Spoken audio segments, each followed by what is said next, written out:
Good. Today we have our consulting team as part of our City of Battle Creek community service team here. We have from Flywheel, Ryan Kilpatrick, and we have from Bulk, Stephanie Bulk, and from AP Planning, we have Lene Wells. We also have various staff here in the audience. Rick Bullock, if you want to raise your hand. Travis Sullivan. We have Ted Staten, and we are all here to have a great conversation about building. And we'll let Ryan kick off the process with a presentation, and then we'll go into some activities. Thank you. Great. Thanks, Darcy. Do I need to be on mic for the camera? Or? Yes. Yes. Well, yeah. The answer is yes. So just let me confirm that, because I think they have the mic there that you don't really have to be on, but they have to closer so it doesn't pick up the background. Do you want me to be on the mic? Yes. You said yes. All right, that was an emphatic yes. Okay, so I'm going to stay in front of my, but no, I'm going to walk back and forth because I didn't bring my adapter for my clicker. Oh, so yeah. Being here, my name is Ryan Kilpatrick. Appreciate you being patient through that little exercise. Here with bulky planning and aligned planning to really help the community think about how do we get more housing under construction. How do we get more housing available to our local workforce, more affordable housing, more market rate housing. All of these things are going to be important. Show of hands, how many in the room are builders? How many of you build housing for a living? Great.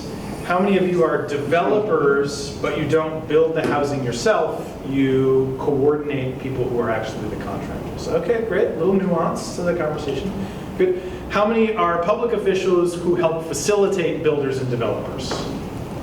Yeah, all right. And I hope you all are looking around the room to see who your allies and resources are, right? Because we're going to make partners out of all of you if you don't already feel that way. That's the point of this exercise. So today what we really want to be doing, I'm going to spend a little bit of time just talking about basic market dynamics and fundamentals.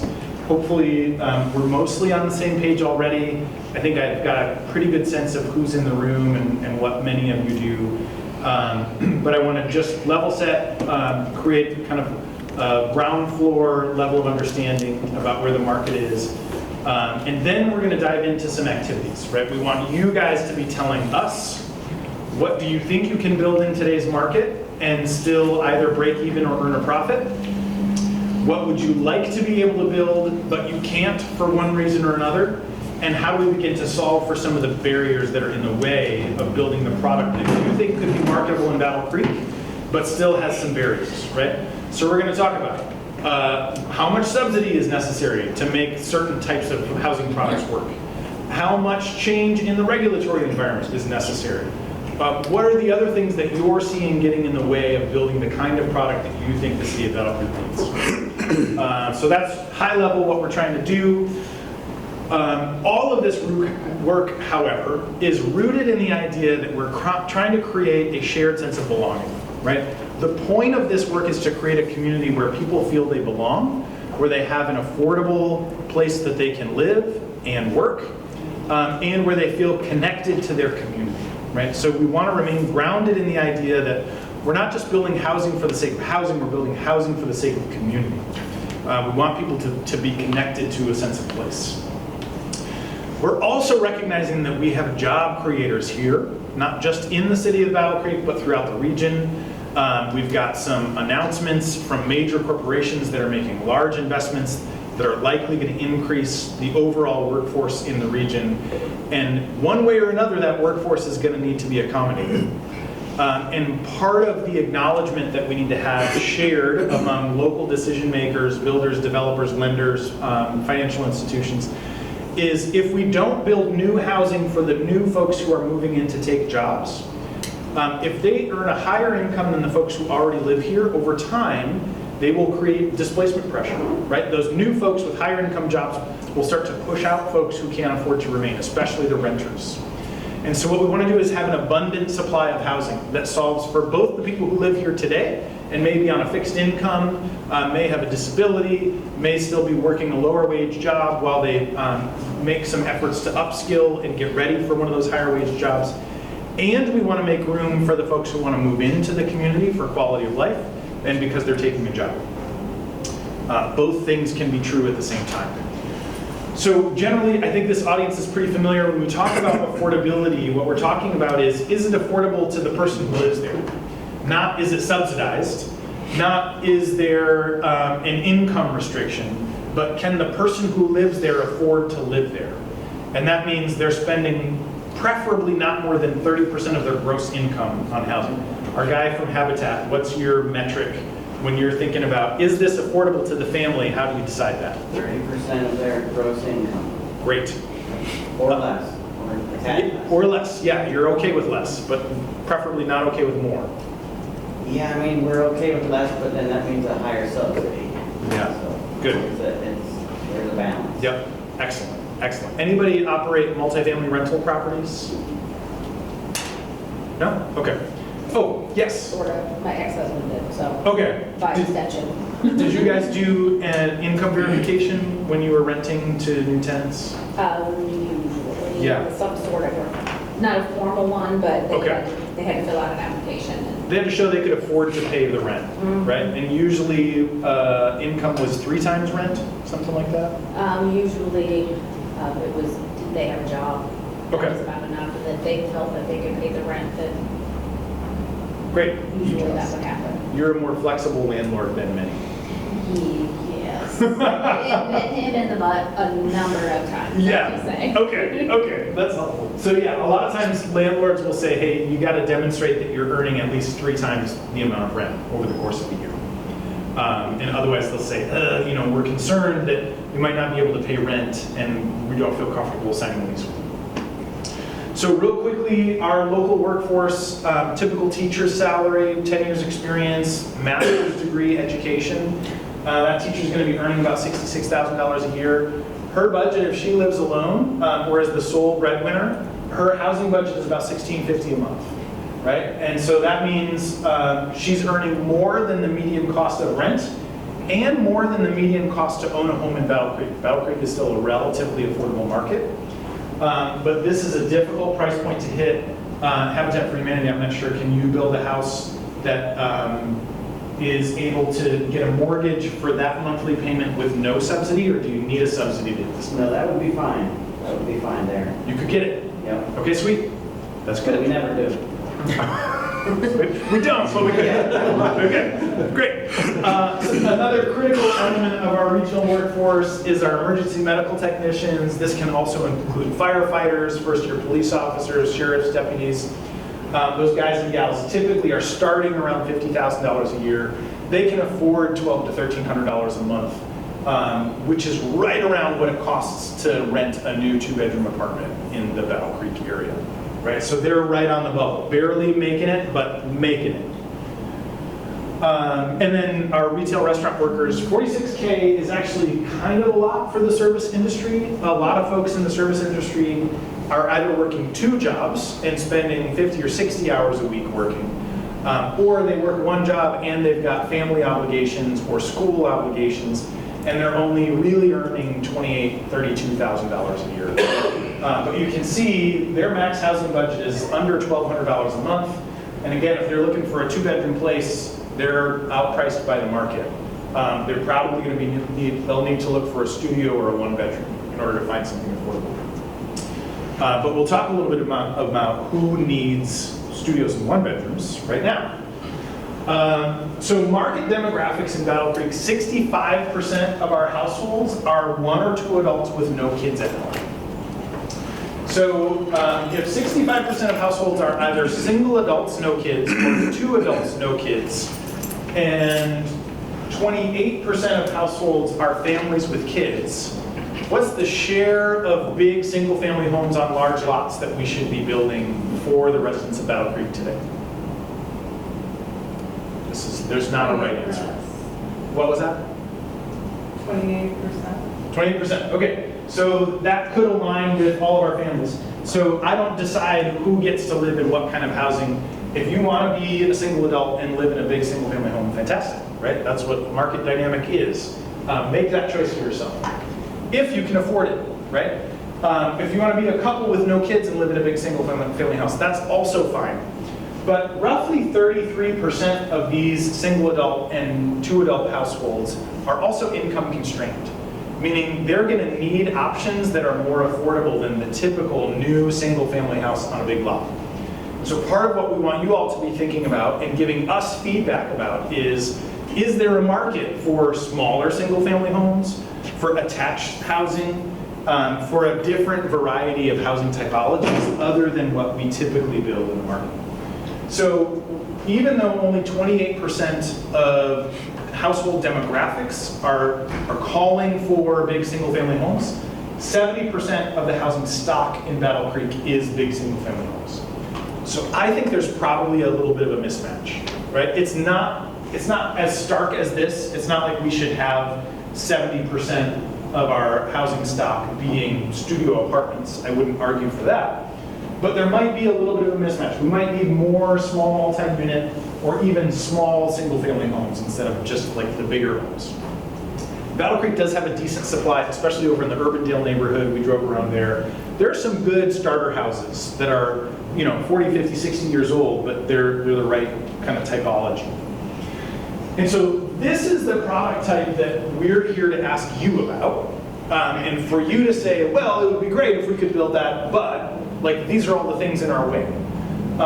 These small cottages, I'm going to dive a little bit more deeply into that. I think that there is the most opportunity here. How many people build exclusively under the International Residential Code? You're IRC only and don't ever build anything under the commercial code. That's not true. Okay, sometimes you're building under commercial code. Okay, how many of you are building under both IRC and IBC? The International Building Code, meaning it's a commercial building or just residential? Okay, great. How many people aren't sure? Okay, more hands should go up, but it's all right. Townhouses, attached housing product, sometimes can be less expensive than detached. Senior housing, there are a lot of seniors in Battle Creek. It's an aging population. Many of them are in older homes that are going to need quite a bit of maintenance. We're either going to need to subsidize that maintenance to help people stay in their homes and create ADA accessibility, or we're going to need to create some senior options. And then this is actually one of the least expensive options, which is to take an existing larger single-family house and allow it to be 2 homes, right? You divide it down the middle or some other creative combination, and you allow 2 homes inside of 1. Now, this is important. It's important that we are focused on high-quality construction, that we're following the building code, that we're following property maintenance standards. It's not just, slap a kitchen in there and it's a new unit. No, let's make sure all the electrical and the plumbing is up to date. Let's make sure the exterior is in good shape. Good property management standards are necessary. But that is an affordable way to do things. And all of this is in the context of a recognition that we know roughly half of the housing market is looking to be in neighborhoods where they're close to community amenities. Half of the housing market is willing to pay a little bit more to be walkable to the things they care about. So that might be coffee shops and bakeries, bars and restaurants, it might be schools and libraries, depending on the priorities of the family. Half of the market wants this. The other half of the market wants drivable suburbia or more rural environment, right? They want to live out in the woods, they want to live out in the country. So this isn't to say that everybody wants more walkable neighborhoods, but half of the market does. And only about 3% of the land area in southwest Michigan is dedicated to those kinds of walkable neighborhoods. So we've got a pretty big mismatch between the number of families that are looking for those neighborhood types and the amount of neighborhood type that is available there. So then the question is, why aren't we building more of that kind of product? If our market demographics and supply-demand chain are that out of whack, why aren't we building more of it? Well, part of it is the reason you're here today is local communities don't update their zoning codes every year. They tend not to update them every 5 years. Sometimes we can go 15, 20, 25 years without a major overhaul of the zoning code. And that's about how long it's been since we had this big demographic shift, right? So what we're seeing now is one of the largest generations in the history of the United States entering into retirement, becoming smaller households, at the same time as the zoning code is ready for an update. And so the question is, if all of the yellow and green represents kind of low density, high expense housing typologies, bigger single family houses, is that the amount of land area that is appropriate given current market demographics and dynamics?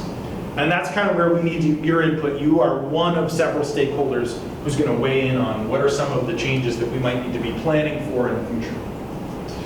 And then additional context to this is, what are we paying for in terms of services? Sewer, water, roads, as well as police, fire, schools, street lights, sidewalks, right? There's this whole myriad of things that we have to pay for per linear foot of road frontage, right? And so you can either put one house on 100 feet of road frontage, or you can put 3 houses on 100 foot of road frontage. Your cost of services are going to be relatively the same for that 100 feet of road frontage. The question is, as a community, do we want to generate more revenue to pay for those services and infrastructure? Or are we okay with less revenue because we're making it up someplace else? The less dense a place is while we're providing a bunch of amenities and services, the more we have to subsidize that place with revenue from another part of the city. And so part of what we're going to be asking you for is, where does the density belong? Where are the neighborhoods where we should be thinking about actually paying for the infrastructure that's in the ground and the services we provide? So all that being said, here's a gut check moment. My typical standard is to say, if you're earning $25,000 a year or less, and you need a monthly rent of $600 a month or lower, you need a subsidy. I can't build something that I can rent for $600 a month and come close to breaking even.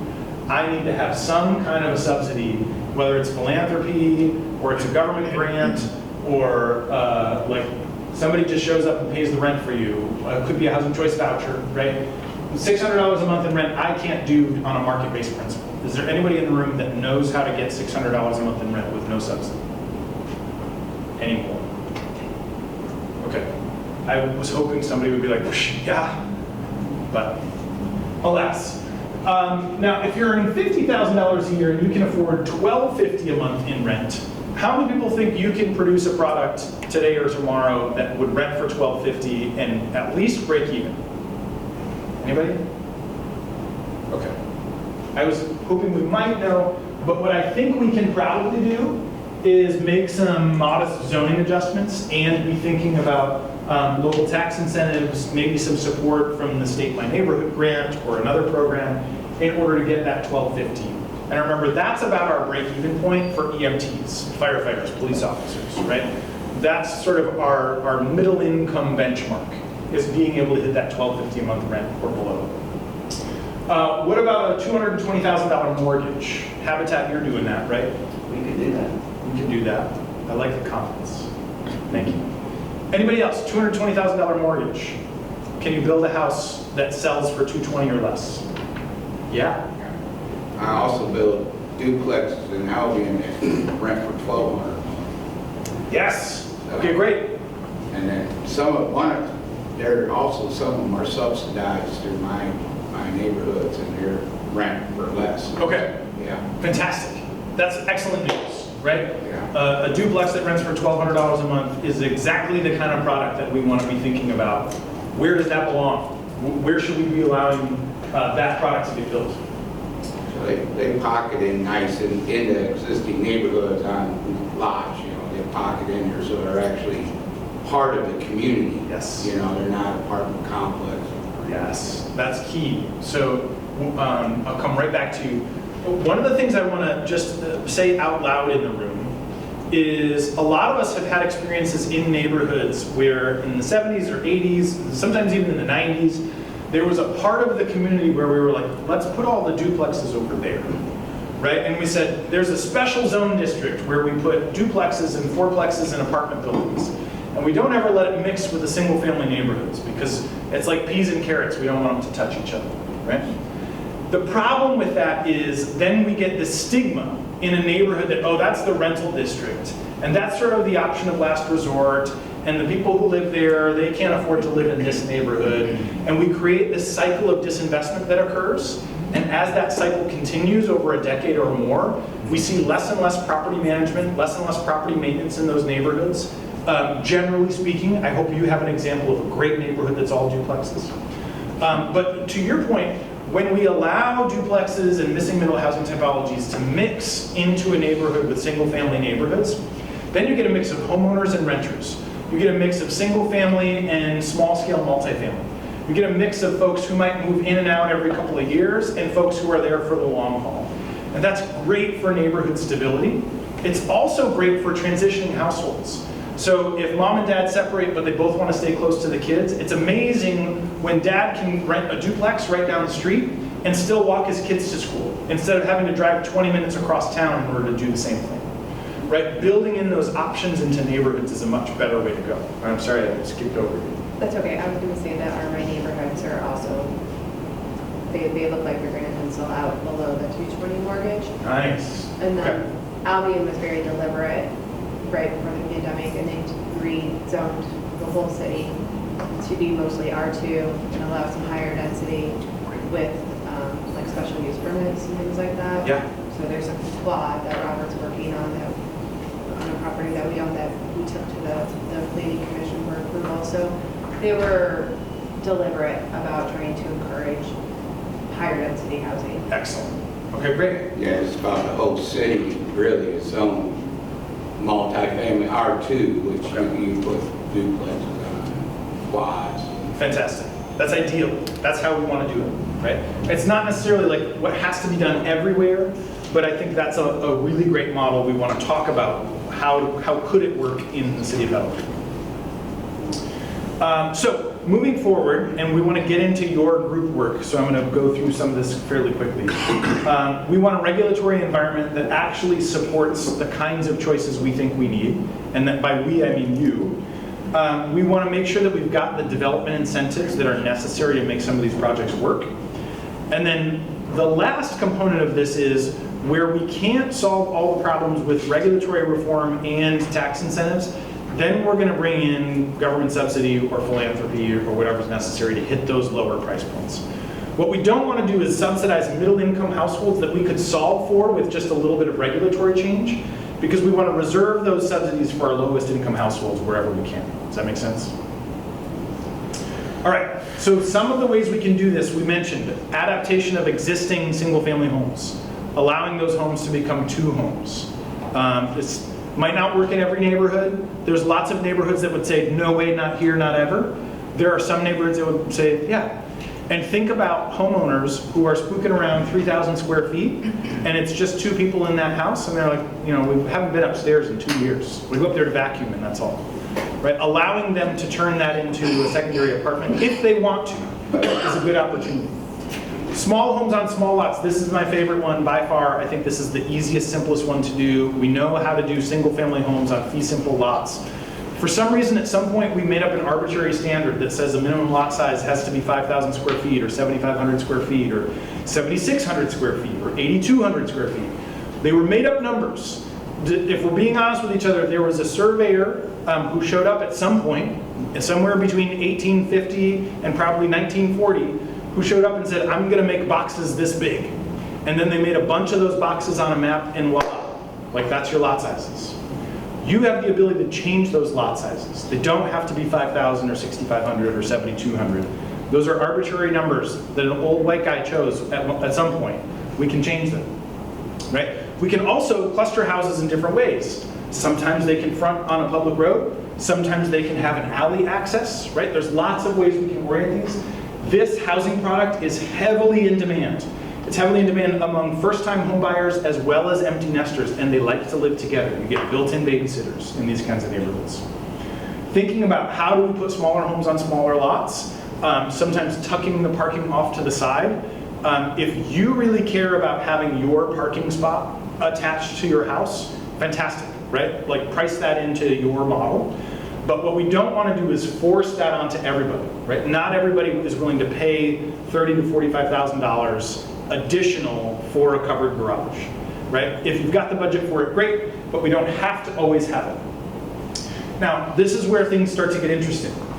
Given the number of single adult households, especially single adult households on a fixed income, and single adult households on a fixed income who are over the age of 55, and our cultural proclivity to single family houses that are detached, not attached to one another, thinking about these smaller format homes is really important.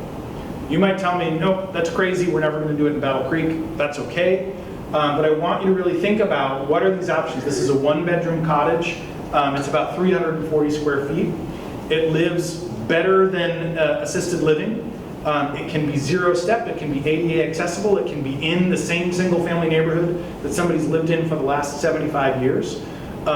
It's a dignified way to age in place. It's also a really great starter option for somebody who just graduated college and took a job at a bank or is managing a restaurant in town. And we can cluster these housing typologies. We can attach them, and they're still International Residential Code, meaning we don't have to sprinkle them as long as we're not stacking one on top of the other. And we can cluster them in a neighborhood with some alley access, some street frontage. There's lots of ways to do these. This is a narrow lot house. This is a 2-bedroom house, 1,100 square feet. This house is only 14 feet wide. So on a standard 50-foot lot, I can put 2 of these homes side by side with 10 feet of separation in between and still have 5-foot yard setbacks on each side. Easily, I can fit 2 2-bedroom houses on a 50-foot lot, right? And land cost is an important thing. This is a single family house. In the back, we have an accessory dwelling unit, a secondary unit. This is rentable. This could be a mother-in-law suite.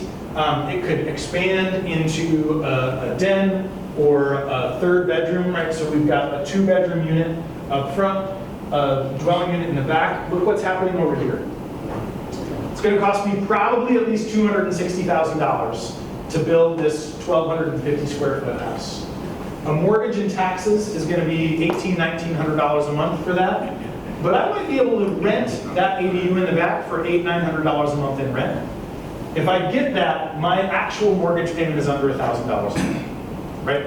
I don't know how else I can build a brand new 2-bedroom, single-family house and pay less than $1,000 a month unless I have a subsidy, right? And we already know we can't subsidize everybody. So this is a way to build in that ADU as a source of income. That's an opportunity to really offset the cost of a mortgage.